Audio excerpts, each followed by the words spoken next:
Welcome to the Becoming Superhuman podcast, where we interview extraordinary people to bring you the skills and strategies to overcome the impossible. And now, here's your host, Jonathan Levy. This episode is brought to you by Organifi. You know, the one thing that literally every single diet and nutrition expert that we've had on the show seems to agree on is that we need to eat more veg and get our greens and consume all natural products. But let's be honest. How many of us actually have the time? Well, recently I had the opportunity to meet some of the folks over at Organifi, and I've been absolutely blown away by them and their product. You see, Organifi is an organic superfood green juice powder that literally covers all your nutritional bases without having to eat 5 bowls of kale. It saves you loads of time, loads of money, and a lot of chewing. And really all you have to do is add water and drink it. So to check it out and save an incredible 20% off your first order, visit Organifi.com. That's ORGANIFI.com and use coupon code SUPERHUMAN at checkout. This episode is brought to you by Become a Super Learner, the Masterclass. You guys, if you have ever wanted to learn things faster, to read faster and waste less time reading boring textbooks, if you've ever wanted to have near perfect memory for names, numbers, anything you want to learn, and expand your mind and retain information in a way that you never thought possible, well, then the Become a Super Learner Masterclass is exactly what you've been looking for. It's a 10-week program developed by myself and my mentors alongside some of the world's best memory experts and world record-holding memory champions. It'll take you from zero to super learning hero in just a matter of 10 weeks in about 30 minutes a day or less. Now, you can go ahead and sign up for a free trial with no credit card required. All you have to do is go to jle.vi/learn. And if you choose to pick up the full course, you will also get an incredible discount for listeners of this podcast only. So please make sure to check it out and support the show. And on to today's episode. Greetings, super friends, and welcome to today's show. You guys, today we are joined by Christopher Kelly. He's a software engineer and pro cross-country mountain biker turned host of the Nourish Balance Thrive podcast, certified functional diagnostic nutrition practitioner, health coach, and all-around fitness and health expert. Pretty interesting career shift. We do talk about that. Recently, guys, I did have the opportunity to appear on Chris's podcast, and I really enjoyed chatting with him. We had such a great intellectual connection that we agreed that he absolutely had to come on to our show and do a follow-up conversation. I really wanted to learn how Chris became so interested in nutrition, wanted to explore all the knowledge that he has to share over 3 years of accumulating knowledge through his podcast. But honestly, I was pretty vastly underprepared. I had no idea just how much knowledge he had to share on so many different topics. So throughout the episode, we talk about a lot of different things that came up that I had no idea we were going to talk about, from autoimmune isolation diets, health optimization, immunity, accelerated learning, blood glucose, diabetes, cold exposure. We really covered a lot of ground, as you can hear. Chris had so much knowledge to share. I could not help but just jump around and go for every shiny object that he threw my way. So if it feels like I'm all over the place, it's because I am, and I apologize for that. But all in all, I think it is a phenomenally interesting and engaging episode with a lot of exciting information. And for that reason, I'm very excited to present it to you guys. So without any further ado, let me present to you guys my new super friend, Mr. Christopher Kelly.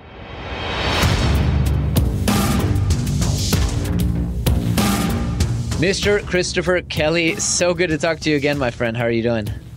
I'm great. I'm delighted to be here. It's an honor. Thank you so much. Thank you. I have to say that I walked away from our interview together, and I honestly think it was one of the better interviews that I've given. You're a phenomenal interviewer, so I really hope to return the pleasure. I really enjoyed our talk last time. Well, likewise. That was definitely, I've recorded a lot of interviews now. I've been doing it for 3 years, and So there's good ones and there's great ones. There's never any bad ones. Mm-hmm. And that was definitely one of the great ones. And yeah, it was high fives with myself because there's not really anyone else that heard it at the time to high five. And yeah, I think that came out really, really well. I'm really looking forward to putting that out. Awesome. Yeah, me too.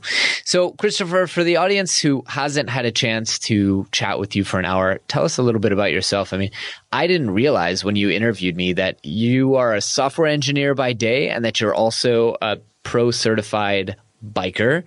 I knew you had this deep interest in nutrition and had a career around that, but tell me a little bit, sort it out for me. Like, you know, what part Superman, what part Clark Kent kind of situation?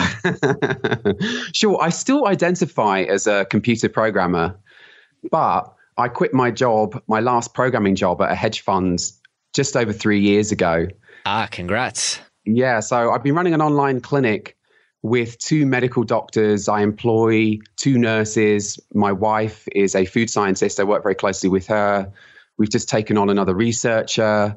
There's somebody else that just listens to podcasts for me all day long and tells me the lowdown on podcasts that I can't get around to, which is really fun. So yeah, there's a whole bunch of us working on this online clinic now, but I still identify as a computer programmer and I still do a lot of computer programming, although all of my income comes from doing health coaching with clients. Gotcha. Okay, that makes sense. So walk me through a little bit of this trajectory because I'm already understanding that the bio that I looked at was vastly outdated, at least 3 years. I'm sorry. No, that's fine. Walk me through a little bit of your journey. I mean, how did you go from being a software developer at a hedge fund manager to then having this huge passion for biking, becoming pro certified there, and then obviously somewhere along the way, a wrench got thrown in the process because I've read a little bit about your health struggle and stuff like that. So talk to me about that. Sure. Not a hedge fund manager. I should correct you there. Right. Hedge fund software engineer. Sorry about that. Yeah, exactly. So this is an interesting part of the story that I used to be a very introverted programmer that lived in the back office of some hedge fund somewhere, occasionally fixing problems. Definitely considered myself to be an introvert. You know, the fewer people I could make eye contact with during the day, the better as far as I was concerned. And now I'm doing these podcast interviews, not just, you know, other people's podcasts, but also my own. And it's a huge transformation in my personality. And I'm sure that's a lot to do with changes that I've made to my diet and lifestyle. So yeah, right. Nourish Balance Thrive is the name of my business, and it's my business that I wanted for myself. You know, it was the thing that when I couldn't find it, that I created it. So just to go back a few years, you can tell by my accent that I'm British. I've been living in the US for about 15 years and I was brought over by Yahoo and I had a really good time working for them. And I also worked for Amazon.com and some other hedge funds. And I found that I had lots of free time on my hands, which was really nice. You know, a single guy living in the Bay Area, got really into cycling. All of the people that I met were all big road biking people and then also mountain bikers too. And so I got really into my cycling, got very competitive with it, started doing some races, realized that I had some talent, started working with a coach, did more hours, started training harder, started eating more of the food that was probably causing me a problem in the first place. And my goal was to get the UCI Pro license, which I did, but not without a terrible cost, right? So, you know, I had the most dreadful fatigue, really tired during the day, wired at night, a lot of gas, a lot of bloating, a lot of diarrhea, erectile dysfunction. Can I say that on your podcast? Definitely. Okay? You can say whatever you like. That was actually the main driver, actually. It was the first time I went to a primary care doctor. It was just after I'd been kicked off some girl's doorstep. And I said to the doctor, you know, something's not right. And his answer was Viagra, which does work, to be fair. It does work. But it's like putting a Band-Aid on the problem, right? As an engineer, as a problem solver, I've got the impression this guy was faking it and that he wasn't doing a proper investigation. And he acknowledged that I had some GI symptoms and he sent me to a gastroenterologist. And the gastroenterologist was actually worse than useless. They said it was nothing to do with what I was eating and that they had some steroid anti-inflammatory drugs that would help with my symptoms in the short term. And when they stopped working, they had surgery. And that sounded pretty awful to me. And I was really lucky because I just met the woman. Actually, that came later on, I should say. Later on, I met a woman who's now my wife who suggested an elimination diet. And the reason she suggested that was because she'd spent a lot of time in the lab at university studying dairy allergies. And she said, oh, well, you really must try eliminating some of these foods before you take some of these more drastic measures. And she was bloody right. And it all worked. It was fantastic. Wow. Okay. So talk to me about the elimination diet, and specifically, I mean, we kind of brushed over a little bit of so you had GI tract issues. I understand, again, from reading kind of your bio, you had some pretty high fasting blood glucose. Walk me through what the elimination diet did and how it works for those who aren't familiar. I know you and I are both huge fans of Rob Wolf, but for those who aren't, I mean, how did that work and what did you start to experience and what was the first thing to change, so on and so forth? Yeah, this is just another testimonial because I know that everyone listening to this podcast has already figured out that you're a paleo, no grains type of guy. So that's exactly what I did. I was fueling all of my endurance activity with pasta and cereal and bread and tons of refined carbohydrates. And so the paleo diet was helpful, as described in Rob Wolf's, both of his books, actually. But the thing that really did it for me was this autoimmune paleo protocol, which is it's a subset of the paleo diet. So you're also eliminating eggs and nuts and nightshades and seeds. And you do that for a period, for me, it was about 60 days. And then I started experimenting with reintroductions. And one of the main ways that I knew that this diet was working for me was I measured blood tests called high sensitivity C-reactive protein. And when I first started doing the diet, mine was hovering around between 5 and 7, which is very high. And then it came back down into a normal reference range, perhaps not quite optimal, but it was around 0.5. So a huge improvement in my systemic inflammation. And that was very much coinciding with the way that I felt, which was much better. Mm-hmm. Wow, incredible. And were you able to go back on the eggs and some of what were you able to add back in? Yeah, that's really the purpose of the diet. And this is true in other interventions you see as well. So it's really the purpose of fasting is the refeed, right? That's why you're doing it. And it's the same with AIP. The reason you're eliminating these foods is so that later on you can reintroduce them. And so I think it's a mistake that I see all the time is people go onto these elimination diets without really understanding why they're working. And then they never reintroduce any of the foods. And usually what happens to these people is that they eliminate more and more things. And then by the time we get to speak to them, they may be only eating like 5 or 6 foods, which is a terrible, terrible mistake. Yeah. So the reintroductions went really, really well. And you do them one at a time. So this, I have to say, is unlike the engineering approach. So the engineers listening to this will be wanting to change one thing at a time so they know which was the thing that was causing the problem, right? That seems like common sense to me. But when you're dealing with something as serious as your health and you're not feeling good, I think it's much better to do all of the things that could possibly work. And then once you're feeling good, you then do the reintroductions one at a time very carefully. And so then the signal to noise ratio, perhaps is a good term here, is good enough to where you can feel which is the thing that you reintroduced that's doing the harm. And so, yeah, I have no problems with nuts or eggs or nightshades or any of those things now. But I think the elimination diet was really important to allow a period of healing. I really like that. I was just complaining to a family member that I've been so tired lately, and it's not clear cut. It probably isn't iron. It probably isn't anything like that, but it could be some kind of irritant. And so I'm really starting to think about this autoimmune protocol and really looking into it and seeing like it may just be that nightshades make me exhausted. And, here in the Middle East, we live off eggplants and tomatoes and all these nightshades and bell peppers. That's something that I eat almost every meal of every day. Okay, interesting. And, those things do change over time with the microbiota. So it may be the case that it wasn't a problem food for me and now is. Yeah, that is the bugger about health and fitness is the thing that's working for you today is, I think, unlikely to be the thing that works for you next year or the year after or in 10 years' time. So you have to be continuously mindful about what's working and what you might need to do next. Right. So tell me now on that note a little bit about the private clinic, about what you guys are doing. We talked a little bit about this before the show started and how you were certified through the Kalish Institute. You're a certified FDN practitioner, and yet what you do is a little bit of a different approach. Walk me through your typical interaction with a client who comes to you with health issues similar to the ones that you had. Oh, sure. Well, I have to explain a little bit of that before I get into to answer your question directly. So, once I'd been through this process, I was so wowed by it. I thought, I've really got to know how this works. And part of it that I didn't mention earlier was that I met a chiropractor by the name of Dan Kalish, who ran some tests that I'd never seen before on me. And I did a lot of testing up until that point, but I'd never seen the test that he did. And in particular, there was one urine test called the organic acids test. The result comes back and it has all these weird names in the left-hand column, which to me looked like variable names in a computer program. And then there was a result, like there was divided into quintiles, and it told you whereabouts you lay amongst a healthy cohort of individuals. And then I've got this really strange keyword like arabinose is one example of these keywords or variable names. I'm like, what the heck is arabinose in the first place? And so, you can type that into Google, and many of the names on the organic acids test, they don't really appear anywhere apart from in the medical literature, which I didn't know at the time, but that's likely to direct you more towards really good quality content that's going to explain exactly what's going on. And so that was really what sparked my interest, was just working systematically through these results. Well, what the heck do these things even mean in the first place? I really want to know. I can't just let this slide.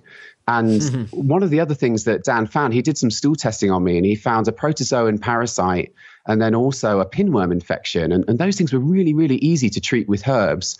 And I felt much, much better again, probably about as much better as I did with the elimination diet. So I was totally wowed by all this. And I'm like, oh, flip, what kind of magic is this guy selling here? So I had to do his training course, and my wife did his training course. And then also my mother-in-law did his training course, because we were also blown away by this guy. And Dan is amazing. I love his training course. But I didn't really stop there. I went on and I did Functional Diagnostic Nutrition, which was also very interesting. I took away some nice things from that training course. But then a medical doctor who'd been listening to my podcast, he's also a research scientist. His name is Tommy Woods. And Tommy is not like any other doctor I've ever met. He's incredible. Not only does he have the classic education, he has an undergraduate degree in biochemistry, he's a traditionally trained medical doctor. He's now a research scientist, but he also has a voracious appetite for continuing to read the research, and then also blogs and podcasts, you name it, he's listening to it.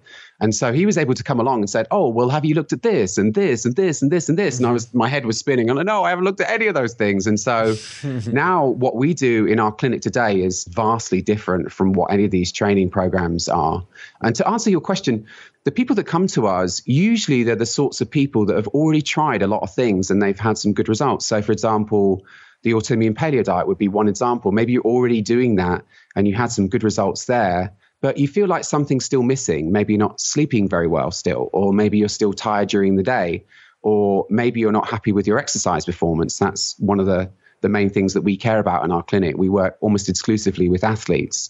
So we pick up where you have left off, right? So you've already done the base work, and then we do a proper investigation. We do blood work, we do the urinary organic acids that I mentioned earlier, we do stool testing, we look at urinary hormones, and then I behave just like an engineer, right? I do an engineering approach, a problem-solving approach. I'm looking for root causes of the person's fatigue or insomnia or erectile dysfunction or whatever it is, and we do that using these tests. And then the solutions, our most powerful interventions are certainly diet and lifestyle, but we also use nutritional supplements that we found to be very helpful for correcting some of the problems we find on the test results. Phenomenal. So I'm going to ask you a hard question, because I know so much of the strength in what you're doing is the individualization and the digging deep to an individual's specific needs, but both through your work in the clinic and also through the podcast, what are some of the more surprising, unusual, interesting things that you've learned just about health that hopefully we could apply to many listeners in the audience? You know, the one size fits all audience, or one size fits all advice that you have found that isn't the standard no grains, no sugar. Oh, well, so there's so much more to it. So that's what I thought in the beginning. I was like, all people need to do is eat this paleo diet and they're going to be fine. And it's surprising how far you can get with that approach. Like, you could launch a business where all you did was take people off the street from the local strip mall, put them on a paleo diet, and they would get fantastic results, and then would refer like 5 of their friends. Like, that would be a great business model. Right. In my experience, working with 1,000 athletes over the last 3 years, there's so much more to it than that. And so some of the more surprising things I found out about through my podcast, there's a naturopathic doctor who is also a biochemist and a wonderful critical thinker. His name is Brian Walsh, and he's been on my podcast a couple of times, but one of the most inspiring episodes he recorded with me was about a phenomenon called social isolation. Does that term mean anything to you? A little bit. I heard about it during my undergraduate degree, but carry on. Oh, really?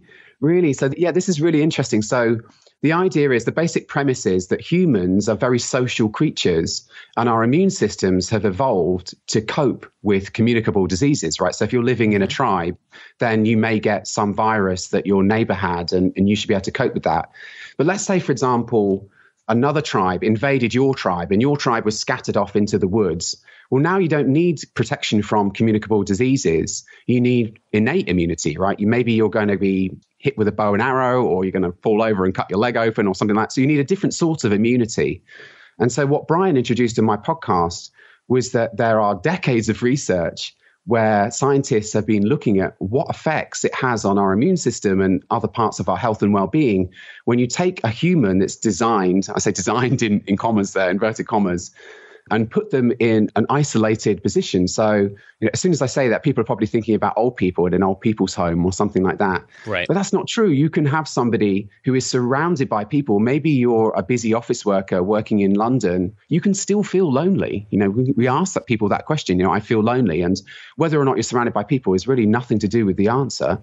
So this, I think, was absolutely mind-blowing to me, the idea that we should be talking to people about whether or not they feel lonely. How can you problem solve that? Like, how can you become part of a community? And then Brian talked about some other concepts like eudaimonia. So this is the idea. So you're probably familiar with the term hedonism, which is, the pursuit of pleasure. Right. Jeremy Bentham. Okay. Oh, that's the name I've not heard. Okay. So that's one for me to look up. And then eudaimonia. And so Brian talked about the idea of gaining pleasure through helping others. And so this may be as simple as volunteering at your local community farm or something like that. So that's what we do with our clients now, is we actually problem solve with social isolation, which is something that it's certainly not in the Kalish method training course. It's certainly not in FDN. This is one of the many things that we've added onto our program. So yeah, that's very cool. Very cool. I like it. I'm just kind of taken aback by how holistic the approach is. And I think it's just a testament to like how much you've been able to learn in, as you said, about 3 short years. Tell me a little bit about your learning process. I mean, obviously as a software developer, you're someone who has to learn quite rapidly. You're in arguably the fastest growing, fastest changing industry. But then you've now taken on a second and third career as an athlete. And so walk me through that. I mean, do you think that you approach learning in a different or unique way that has allowed you to succeed in such diverse fields? No, I've just signed up. We talked about this on my podcast, and I have now signed up for your Super Learner course. Oh, awesome. And I feel like I'm really not a talented learner at all. I'm just the kind of person that's so enthralled by what I'm doing. Now I've really found my passion with this new line of work that I can just keep going at it for hours and hours and hours and hours. And, we have our Slack channel going with a couple of doctors and researchers, and there's studies being posted all the time. And I'm not sure I would advise anyone do this, but literally from the moment I get up until the moment I go to bed, that I'm, reading stuff. And so for me, it's just about putting in the hours. And the reason I'm so interested in your Super Learner course is, can I reduce the amount of time that I spend learning all this stuff, and can I improve my retention? So, one of the problems I find is that sometimes I'll get to the end of a paper and I'll think, shit, I've read this before and I didn't even retain any of it because I've just read it again and not realized until the end. The only thing I can tell you about this paper is that I've read it before, and I think that's a real problem. So I don't think I have any superpowers when it comes to learning. It's just being highly motivated and then putting in the hours. I love that. And I think that's one of the things that I'm most proud of in our course is we teach people how to prepare themselves to learn in a way, because ultimately you're going to have to learn things that you don't want to have to know how to do. And so how do you kind of hack that? And we have created kind of this pre-reading SQ3R methodology where you can kind of go through, and even if it's something you're really not enthused about reading, you can pick at it in a way that kind of in even a spiteful way motivates you to read it and pay extra special attention. And I mean, as someone who's suffered with ADD, that's been one of the most interesting effects for me, is I can motivate myself to read just about anything. Yeah, I mean, so, maybe this is my superpower, is that I found my passion, for many, many years. I did work where I didn't really care about. So I'll give you an example. When I worked for Yahoo, I used to work in the registration and login department. And so I'd be working on that page that nobody cared about until it stopped working, right? That was the only reason you heard from anyone, was because they couldn't log into their Yahoo account. And I don't know, that's not much fun, right? Nobody's going to get terribly passionate about that. So maybe what I needed to do was find my passion. Yeah. I mean, I've certainly had that experience as well. And I think that's the ultimate productivity and motivation hack, is stop working on things that you don't enjoy. So, Christopher, I want to ask you, are there any other kind of skills, habits, or routines that you've sussed out over the years of podcasting, working with clients, that are maybe not diet and nutrition, that allow you to perform at a higher level? And also, on that note, you're still a competitive athlete, or you've kind of pulled back from that over the years? I have increasing cognitive dissonance over my endurance activity. So I still love to mountain bike. I live in the woods in Santa Cruz here, and we have the most phenomenal trails. And I love to ride my mountain bike. I'm doing a bike race next weekend and the weekend after that. But increasingly, I interview experts that tell me that you can have too much of any good thing, which makes complete sense, right? And that's definitely true of endurance exercise. And there may be a kind of a U-shaped curve, where being sedentary is a bad thing. And then you reach this sweet spot where you've got just the right amount of exercise. And then if you overdo it, you start to see some of the same problems that are associated with being sedentary. So I've just interviewed a cardio electrophysiologist and researcher that talked about arrhythmias in endurance athletes. And these are really common. And it would seem like too much endurance exercise is actually driving that arrhythmia pathology. So yeah, I have this kind of increasing disconnect between what I'm doing and what I hear about on the podcast. But yeah, I'm still very competitive on the mountain bike, and I still really enjoy that. To answer your question more directly, one of the things I think is most important, both for me and for the clients that we work with, is this idea that I first heard Rob Wolf talk about, although I've interviewed many other experts that have talked about it since, and that's the idea of photo periods. And so have you mentioned that term before on the podcast? No, that's actually new to me. Really? It was definitely Rob Wolf that I first heard use that word, photo period. So it's just the idea that everything that you do during the day happens during the day, right? Rather than at night. So you think there's lots of things that entrain your circadian rhythm. It's not just light and dark. It's also eating, it's socializing, it's exercising, it's maybe the temperature, right? So if you live in an air-conditioned and heated home where the temperature never varies, that could be a problem. And so that, I think, is one of the most overlooked things. Is a lot of people know about applications like F.Lux and Night Shift on Apple devices, where you can change the color temperature of your screen and cut out the blue light. And I've seen that to be really helpful in clients. But nobody's doing the opposite end of the spectrum, right? So as soon as you get up in the morning, you go outside, you expose your eyes to the light, even if it's not sunny out, because that's one of the things that entrains your circadian rhythm. And the same is true of eating. And it seems like become really trendy to do intermittent fasting and skip breakfast. But actually, eating breakfast is one of the things that entrains your circadian rhythm. So I think it's a much better idea to eat within 30 minutes of getting up. And then if you're going to skip a meal, skip dinner. And so it goes on, obviously with socializing and exercising, everything else. You want to do those activities during the day and then reserve the nighttime for sleeping. Yeah, that's always been my experience. And I always try. I love the 30 minutes, 30 grams of protein that Tim Ferriss advocates. Oh, yeah, that's right. And I do know that. Yeah. It's a lot easier to skip that last meal and extend the fast much longer. I do feel like I'd be a little bit remiss, because you sent me over some phenomenal slides on the glucose podcast that you wanted to talk about. So I feel like I would be remiss if we didn't go a little bit into blood glucose and just what you've discovered about that. I guess first we should kind of give people the heads up on like what's the big deal with blood glucose.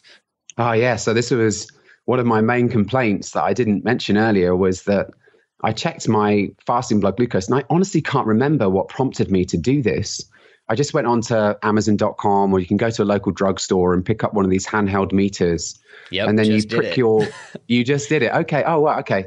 Yeah. So you prick your finger with a little finger stick, and it doesn't hurt. It's just like a little teeny tiny needle. And that creates a drop of blood on the skin. And then you put that drop of blood onto a strip that you insert into this digital meter, and it comes back with a number.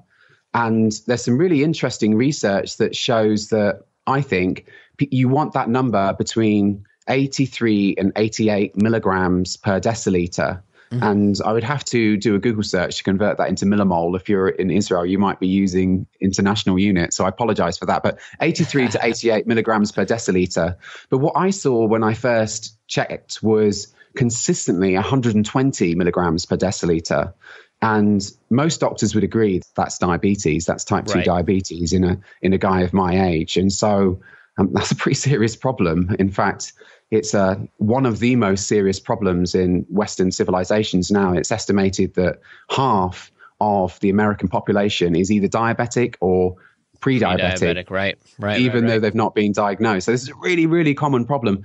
And then diabetes is the major underlying predictor of cardiovascular disease, which is the number one killer in the US. So, there's some evidence to suggest that cardiovascular disease, if you're not already being diagnosed as diabetic, then you're just an undiagnosed diabetic. And so a really, really important problem, I think, and that people can get on top of this just by doing a simple finger stick test at home, and then perhaps adjusting their carbohydrate intake and thinking about some of the other things we've been talking about in order to bring that fasting glucose back down into the normal reference range.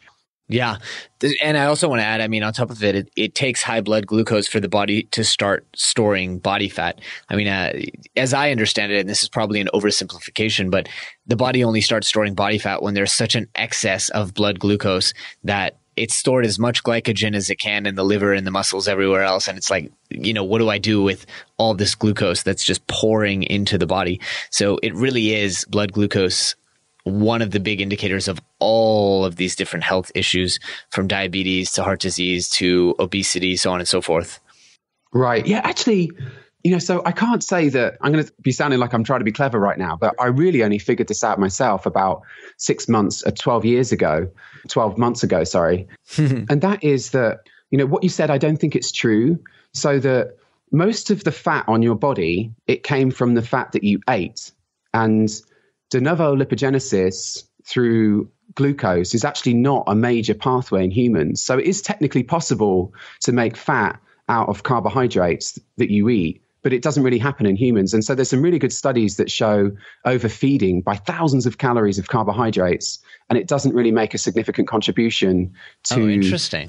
Yeah. So what's going on there is that, so most of the fat in your body comes from the fat that you ate, and then the glucose raises insulin and it facilitates the storage of that fat, right? So insulin, you eat carbs, you raise insulin, and that's generally anabolic. So it inhibits lipolysis, which is the breakdown of fat, and promotes the storage. So you're basically storing the carbohydrates, allowing you to store the fat that you just ate. So nobody's eating, pure white sugar or just a bowl of white rice, right? That comes with some fat too, which may be in the meat, or it may be an avocado, it may be olive oil, it may be coconut oil, it could be anything, right? But what I'm saying is people don't eat, just purely one macronutrient. They're always eating a mixed diet to some degree.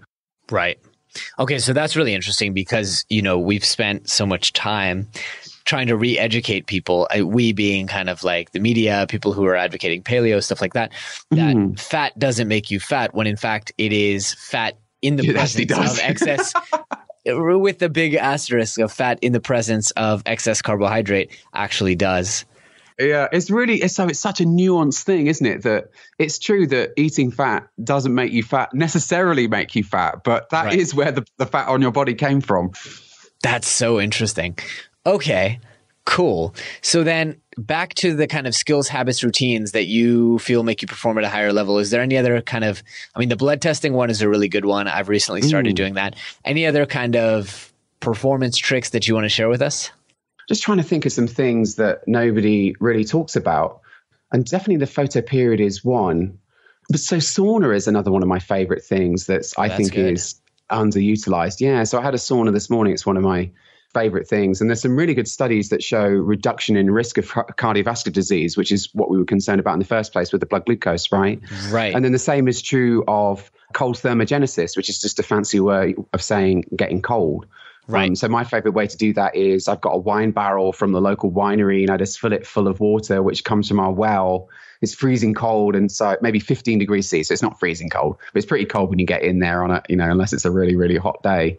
And what that does is it promotes the conversion of white adipose to brown adipose. And brown adipose is a special sort of fat whose primary purpose is to create heat. So it's just uncoupling. So it's taking the food that you eat and then it just turns it into heat, which is basically wasted. And so that's a way for you to increase your metabolic rate just through changes in your lifestyle. So that I think is a really cool hack. And there's actually some really interesting studies that have come out recently. We saw one in our Slack last week that showed that type 2 diabetes is actually connected to the ambient temperature. So the warmer the climate that you live, the more likely you are to develop type 2 diabetes. And the hypothesis is that that's the reason, is there's less brown adipose. And so there's less uncoupling, less wasting of energy. And so you're more likely to develop type 2 diabetes for that reason. That's very interesting. I didn't realize Yeah, so get cold. Yeah, it's probably hard to get cold in Tel Aviv, isn't it? It's pretty tricky. Unless I go and buy ice, it's actually pretty tricky to do. Like a cold shower is not super easy to come by at all.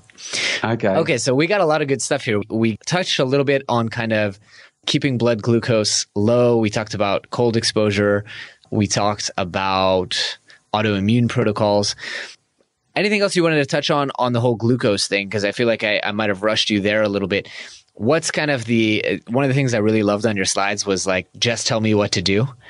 So I feel like I should give you an opportunity to just tell me what to do, or just tell the audience what to do. Like, what's kind of the prescription there? Because as you said, it's not so simple. It's not so cut and dry as just don't eat carbs. Yeah, of course. But that is the first thing you should do, right? So let's say you stick your finger and the number comes back and it's like mine, it's 120.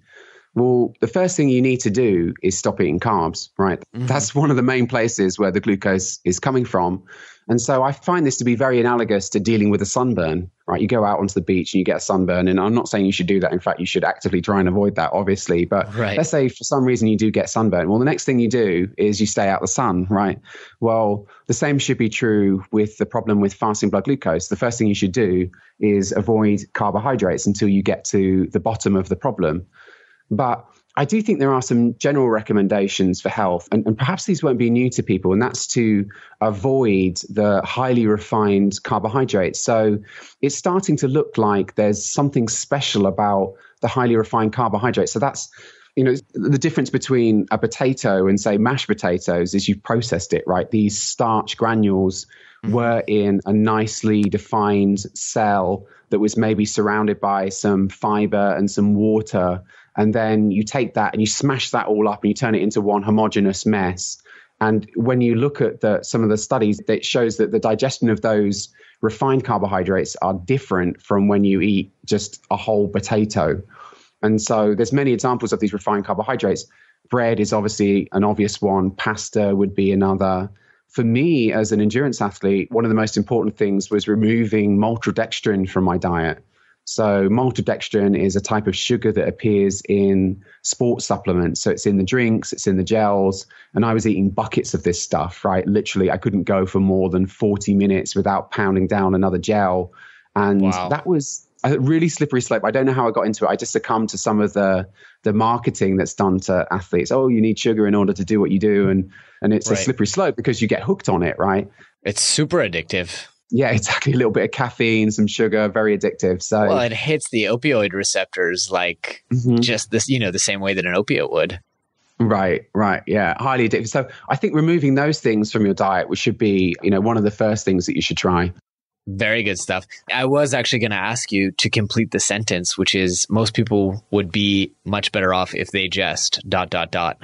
Yeah, remove refined carbohydrates from their diet. Like the number of people that I see on the street these days, and you see that insulin resistant pattern of ectopic fat, where you get guys are especially susceptible to this, I think, where the whole body looks normal, they don't look fat at all, but then they've got this huge, like rock hard belly. That is the classic ectopic fat, insulin resistance. You are diabetic. You're going to have a heart attack unless you address this situation soon. Right. Yeah. And I've seen that. And that's like the warning sign. Hey, when they look like they're about to burst. Mm-hmm. Right. So this comes back into, what we were talking about earlier about, do carbohydrates make you fat? And what's really going on here is that the person is becoming diabetic because they can no longer get any fatter, right? So the fat cells, they are insulin resistant. They don't want any more fat. They're already full. They're saying, no more, I don't want any more energy. And so the reason there's so much glucose in your blood is because it can't get into any of the cells because they don't want it. It's just excess. Mm-hmm. Wow. It's probably about as healthy as it sounds. They're just full to the brim. Yeah.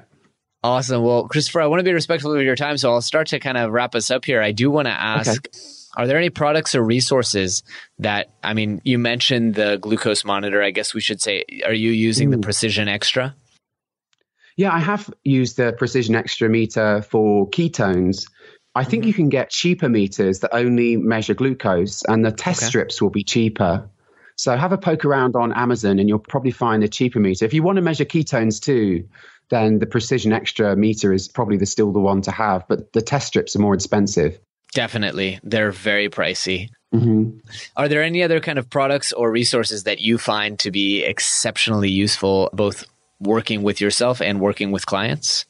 Well, my own stuff, right? I mean, I continue to use my own. Yes. Tell us about that.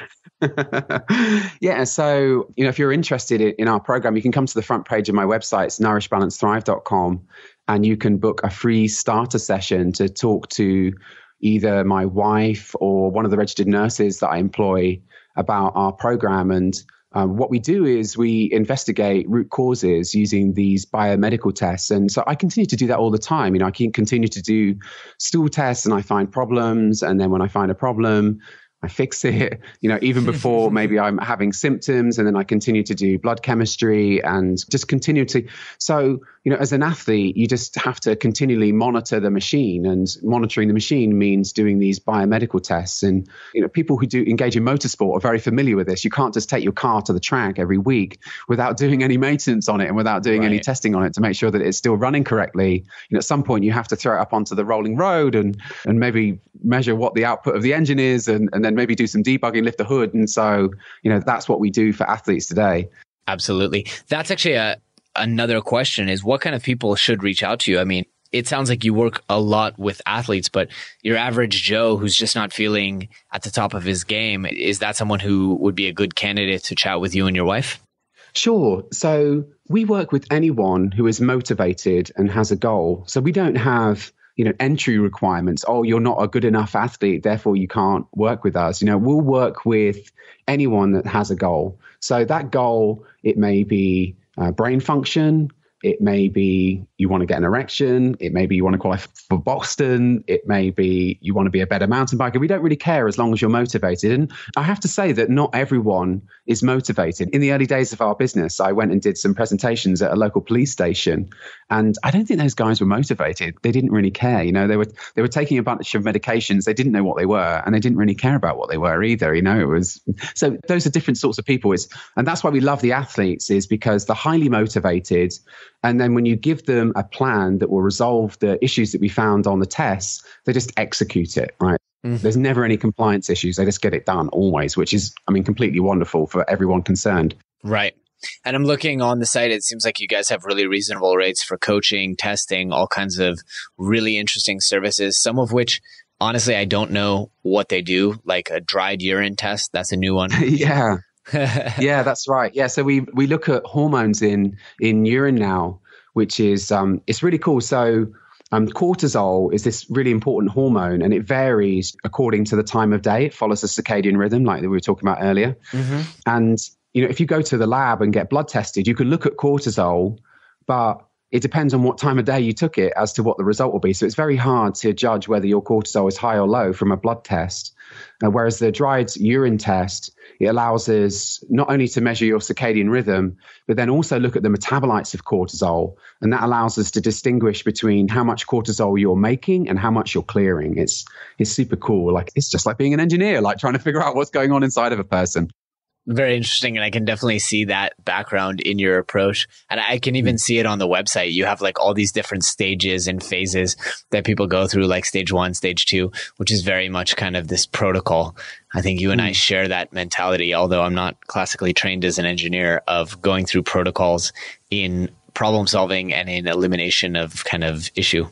It was some of the best people I've met of not being classically trained as engineers. Some of the best programmers I've met were actually mathematicians. So at this point, I don't know what background, what education makes for the best problem solver or the best anything. Right. I think we've all become, by necessity, such polymaths that you do find that cross-disciplinary behavior to be a necessity. Mm-hmm. So Chris, wrapping up here, I want to give the audience some homework because there's so much that we covered, and we definitely on this interview went wide. I think on a future interview, we could go far and kind of deep on it. Mm. What kind of homework would you like to assign people? I mean, is it as simple as go prick your finger, or where can people start approaching their health in the same way that you have that's yielded such incredible results for you? Okay. All right. Well, so we already talked about blood glucose, so I won't say that again. How about mindfulness? So this has been another thing on my podcast that just totally blew me away. And if people want a book that they can learn about this stuff quickly, I'd recommend Counterclockwise by Ellen Langer. And I interviewed Ellen on my podcast. And when I read that book, I realized that she was talking about something that my wife had taught me to do quite early on when we met. And that is to notice the small differences. And it really is that simple. It sounds so ridiculously simple that it's not even worth talking about, but it's actually harder than you think. It's easy to say, but hard to do. Notice the small differences. So for me at that time, it was noticing the way that the foods that I was eating were making me feel. So I think many people walking around today, they're doing things like going for lunch at work, they're eating something that's affecting them in a negative way, and then something bad is happening to them in the following hours, like they're falling asleep at their desk, or they're not feeling motivated in a meeting that comes later on in the day, and they're not making that connection between what they ate for lunch and the way that they feel later on. So they're acting mindlessly. And so the goal is to be mindful all the time. And the way that you become mindful is to notice small differences. And this could be as simple as when you go for a walk, you just look around you and try and notice something that you've never noticed before. Maybe it's some moss on a tree that you've never seen before. Maybe it's the call of a bird that you've never heard before. Maybe, we have lots of jays around where we live, and the jays are able to mimic the calls of other birds. And so you've got to be really have your wits about you to understand what it is that you're listening to. And it sounds trivial, but the simple act of noticing is good for your health. And so I think it should be encouraged. Absolutely. Absolutely. It reminds me of a TED Talk where the speaker tried to encourage people to try and differentiate all the different sounds and split them into tracks. And just by doing that, not only is it an exercise in mindfulness, but it can actually cure a lot of the hearing issues that we all have where we're not able to hear as well as we used to. Oh, that's really interesting. I have to check that one out. I have terrible trouble with that. When there's a lot of background noise, I can't pick a person's voice out of a noise very well at all. I'm useless in bars. I have the same issue, and apparently there's a way around it. Oh, that's some really good information for me. Thank you. I'll put it in the show notes. Chris, I want to ask you, where can people learn more and get in touch with you? Where should we send them? Yeah, nourishbalancethrive.com. And so from the front page there, you'll see that my podcast is also linked from there. And I generally talk about issues related to health and fitness, but I cunningly chose this name where anything goes. So, you may hear something about machine learning, you may hear something about mindfulness, you may hear something about arrhythmias in endurance athletes, or it might be something completely different. So I'm quite enjoying that. Love it. Love it. And I can attest to the fact that it's really a phenomenal show. I mean, like I said, I think you got the best interview out of me, out of everyone who's interviewed me. So. Oh, why'd you say that? That's a really interesting thing for you to say. I don't know. I just came away from it feeling like you gave me the opportunity to stretch my legs and really, like you asked the right questions at the right time and kind of let me expand as much as I wanted to. And part of it is also, I've given interviews on the topic now quite a few times. So I had examples ready to go and metaphors ready to go. But I just felt like really you gave me the opportunity to stretch and kind of fill the air in a hopefully entertaining way. Yeah, no, absolutely. I feel like maybe part of the art is building up like a spring and then jumping out the way and letting the person talk. If you can overwind the spring, if you keep talking, then you lose that pivotal moment where the person's ready to spring off and go. And it's an art trying to find that exact point. Precisely. So definitely would recommend people check out Nourish Balance Thrive. And yeah, I do hope we keep in touch. I do want to ask you our closing question, though, before we get to thank yous, which is if people really are only able to remember one thing that we talked about today, or they take away one message and they carry it with them for the rest of their lives, what would you hope for that to be? I think it would be, and this is a lesson that I learned recently from a neurologist who is leaving his practice to do diet and lifestyle medicine because literally zero progress has been made in neurology over the last 20 years. And I may antagonize some people by saying that, but I think it's really true. And so Josh Turnkit has this really, really interesting story about the computer game Angry Birds. Have you ever played Angry Birds? A few times, yeah.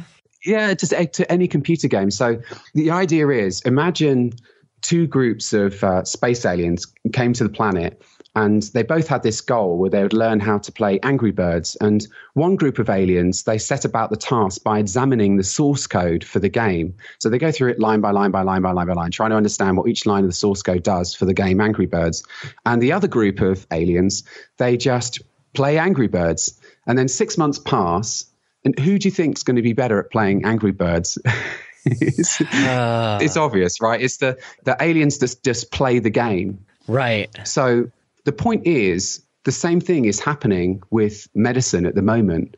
Like, scientists are going through the human machine, trying to understand it line by line by line by line in the source code. And I think they have made some amazing progress. But still, at the end of the day, if you want to be optimal, if you want to be healthy and fit, then you should just play the game. And playing the game means adhering to ancestral health principles. It means eating food that was for humans. It means getting appropriate sleep. It means appropriately managing stress. It means being part of a tribe. It means finding your passion. It's all of the things that Rob Wolf has talked about in his books. You just need to play the game. And we don't know all of the details yet. And at some point in the future, we'll know a lot more than we do now, I'm sure. But you can't wait for that time. So my advice is just to play the game. I love it. That's brilliant advice and some of the most unique closing comments I think I've heard in 120 some odd episodes. So Chris, cool, thank you. I really want to thank you. It's again been such a pleasure chatting with you. And I do hope we keep in touch. Next time we can maybe go into specific topics in a little bit more depth. Sounds good. Thank you. All right, my friend, you take care. Cheers. All right, super friends, that's it for this week's episode. We hope you really, really enjoyed it and learned a ton of applicable stuff that can help you go out there and overcome the impossible. If so, please do us a favor and leave us a review on iTunes or Stitcher or however you found this podcast. In addition to that, we are always looking for great guest posts on the blog or awesome guests right here on the podcast. So if you know somebody or you are somebody or you have thought of somebody who would be a great fit for the show or for our blog, please reach out to us either on Twitter or by email. Our email is info@becomingasuperhuman.com. Thanks so much. Thanks for tuning in to the Becoming Superhuman podcast. For more great skills and strategies, or for links to any of the resources mentioned in this episode, visit www.becomingasuperhuman.com/podcast. We'll see you next time.